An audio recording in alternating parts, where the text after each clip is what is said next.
Hello there Internet, Mr. Welch here, and welcome back to Amnesia Machine for Pigs.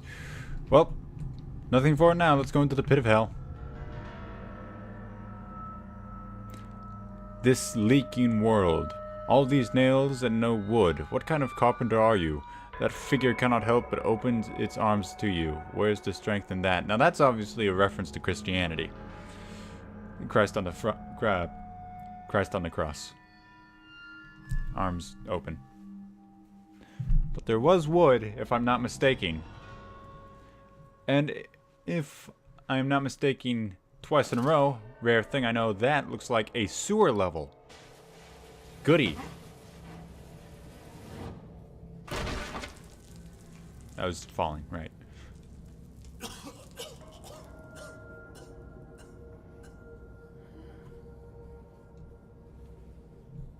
Oh, great. Great, I'm in the London sewers. This truly is hell. Just back here. Oh boy. October 22nd, 1899. Naturally, once bled, the product must be scalded, dehaired, and scraped ready for gambling? What the heck is that? You know what? I don't want to know. I'll check that. And evisceration. I know what that is. For this, we pass them through the steam reservoir, which is kept at a constant temperature by passing excess high-pressure venting from the engines via the boiler in a series of large copper pipes into a stone chamber just below the workhouse. At the center of the machine, there is a component that must be kept at a consistently low temperature, which controls operations of the processing of product throughout the system. Alongside this, refrigeration is of the utmost importance in retaining product quality, and this also requires heat to be removed from certain areas of the machine. Two problems are therefore combined into a single solution: the removal of heat from some areas and the requirements for increased heat in others. Conducting panels draw heat using the principle of convection, regulated by the boiler, and sending freezing air along one set of pipes in one direction and superheated vapors in another. Good for you, Mandus. I'm still not entirely sure what the product is, but I'm beginning to see... Isn't it dangerous allowing this filthy discharge to collect so close to the core? We can use the flow to drive the turbines. Yuck. There will always be a torrent of excreta flooding through these tunnels. We can use this to supplement the steam production and ensure constancy. Dear God, the stench! This fecal matter is the true product of the age. Oh, the Industrial Revolution. The flooded tunnels. My mysterious friend is correct. The sewers are indeed flooded. To descend further, I will have to find the local sluice pumps to drop the water levels. The smell is almost unbearable. It makes me gag. Why should the saboteur have flooded the tunnels, though? What did he hope to achieve? Alright, so far my guesses for the spoilers. No. No! I was done with you, damn it.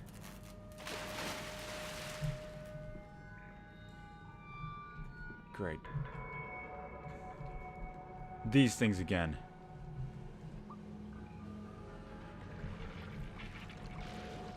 Also, nice little lightning effect. That was pretty neat.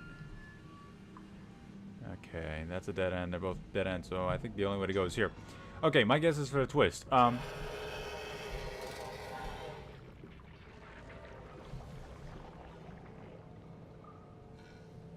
gonna let me guess or what here, game?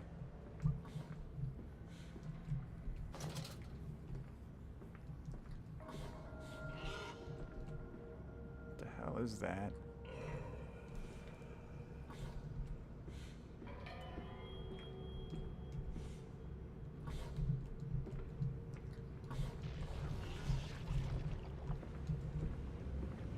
Let's try to avoid that, shall we?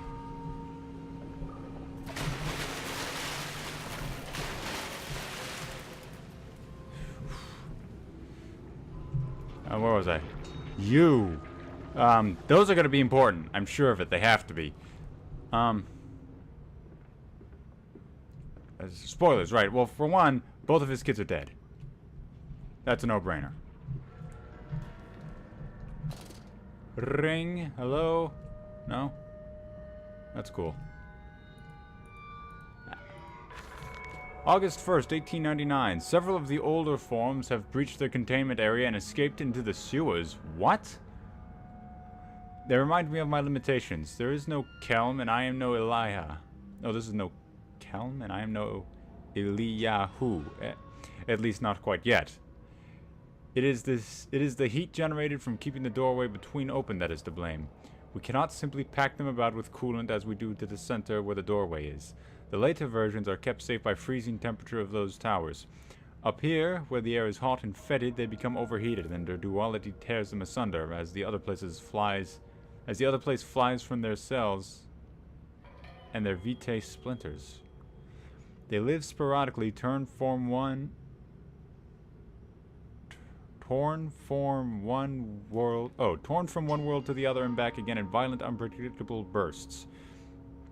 For a few seconds they are creatures of this world, then they are torn away and cease to have physical form. This vicious ripping back and forth between worlds has driven them quite insane. I have ordered the affected areas sealed and will not allow my loyal workers to enter. These are damned places now, the abode of failed experiments, ghosts of fear and spite. Can't wait. It's going to be all kinds of fun.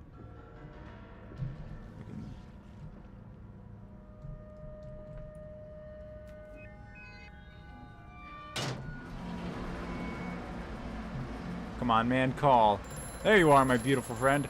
I missed you.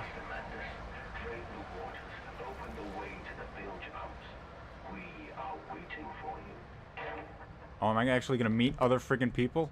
That'd be a shock. Okay, there goes sluice 1.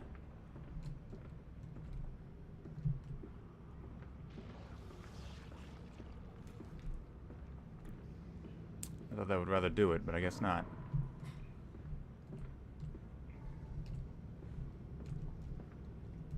This is not...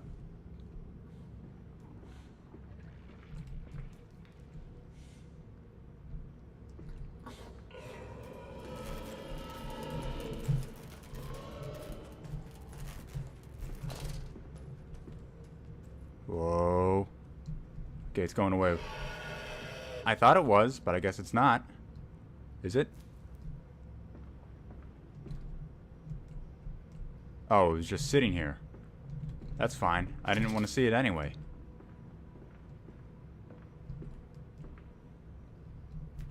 Oh, God. Going down, Mr. Mandus? You hear the damn things. I see the damn things. Little piggy was kind of waddling around, kind of funny-like, actually.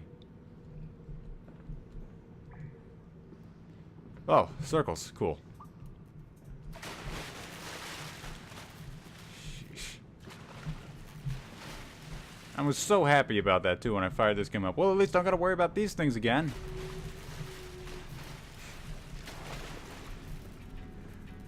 Also, I bet that pig, the one walking upright, is a hallucination of mine. Not really there. Okay, well, what's this way? Call me mad, but I don't want to follow the pig. Weird place for a phonograph, but alright.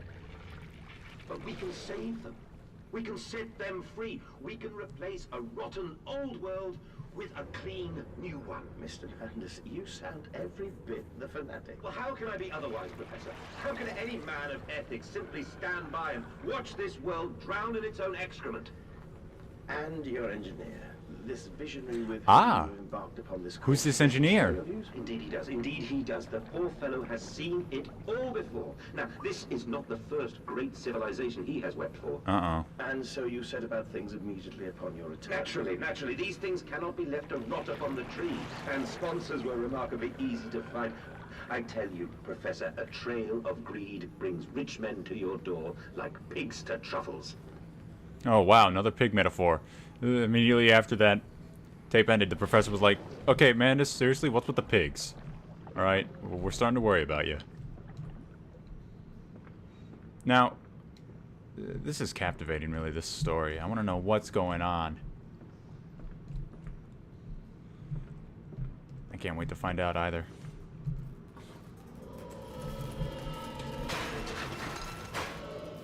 Okay. I saw it, but only just. Did it go away? It did. Locked the gate behind it. I'm gonna have to hide in here. I can tell. February 17th, 1899. And I said, look, my darlings, can you see it? And they said, yes, Daddy. Yes, we see it. A tall, weathered cap of steep-sided pyramid, so like those of Egypt. Stone falling away from the summit, vines crawling about intertwining the stucco serpents that thrive about the steps. A palpable sense of stillness, a weight of forgotten, and this is where the king sat, and this is where the priests lived. This is the house of the dead, and here, where the sun strikes, this is where they threw the hearts that were not consumed. No, my darlings, they most certainly were not savages. You see, they believed that the sky could fall on their heads, and they truly, truly believed that offering blood was the only way of stopping this from happening. Perhaps, my darling, perhaps they were mistaken altogether, or perhaps their tragedy was they could simply not spill enough blood to prevent the sky from falling in upon them. Right, Mandus is crazy, so on, we know this. This is nothing new to us, see? I hear you down there, you think you're all quiet and stuff, but you're not.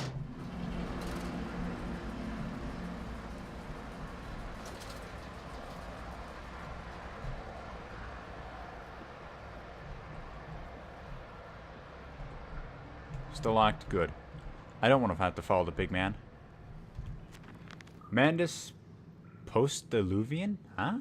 That's done it! Now I can enter the strange decontamination chamber once again and move onwards. The waters are pushed back, making the way to the bilge clear, where I can divert the remainder of this filthy torrent back into the Thames, where it belongs, and clear the path to the center of the machine. Goody.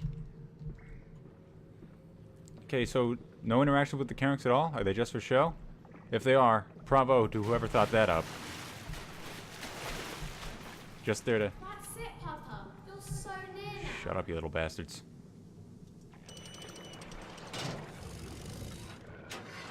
Yeah, I guess they're just there for... exposition. Not that I care about that at all. See you little bastards in hell, little bastards. Let's lock this... What the... Alright, I gotta flip this switch first, don't I?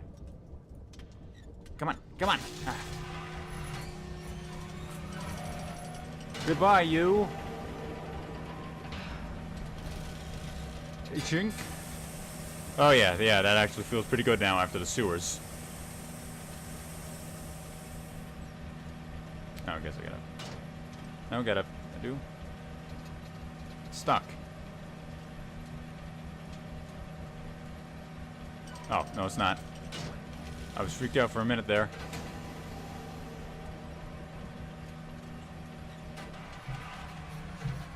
Well, this is stuck anyway. Oh, perhaps not. Oh, but my god.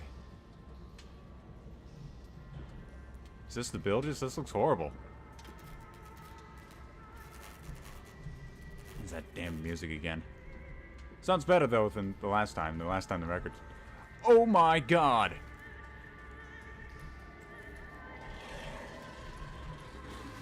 Look at him, he's so fat! Look at them! Oh my god!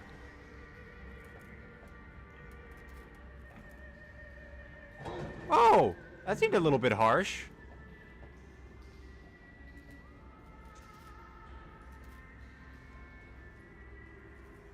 Okay.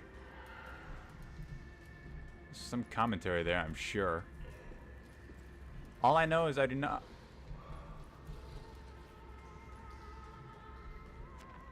A nest of wretches. Dear God, a whole nest of these foul creatures. No mind, my instincts have drawn me thus far, and I'm sure somewhere in this dark complex is a means of further descent. I will not see their faces as they go about their dark business. And yet, I watch them sleep and eat and play, and they are so very human, so very childlike, and I will not think of what I have seen, of the chairs and the cages, and I will not think of how such monsters may be sculpted. Good idea, Mandus. What are they eating? Don't want to know. Alright, Internet, I'm all out of time, so we'll continue this madness in the next episode, but until then, this is Mr. Welch, signing off.